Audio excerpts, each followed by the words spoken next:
So in this case, we're drawing 2 cosine of x minus 3. The cosine graph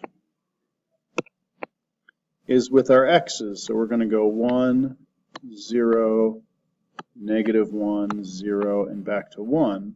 And also, I've already labeled these. Pi over 2 comes from the first quarter rotation, then pi, then 3 pi over 2, and finally 2 pi. That's where all of these come from, and you could go any spacing you want. I go 2 ticks, just so that it's nice and spread out. So again, our first one is 1, then 0, then -1, back to 0, and 1, and we draw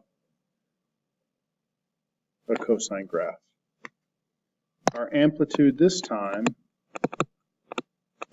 is 2, so I'm stretched twice, or I have 2 times 1, 2 times 0, 2 times -1. That's really what's happening. So we're up here, 0, -1, back to 0, and up to 2. And then the last thing we do is our midline shift of down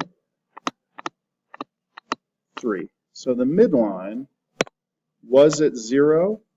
Well, that's going to be now down at -3. So everything moves down 3. 1, 2, 3. The top goes down 3. The 0 goes to my midline. The low point of -2 goes down 3 to 2, 3, 4, 5. And the high point goes down 3 to right here, and I redraw my graph.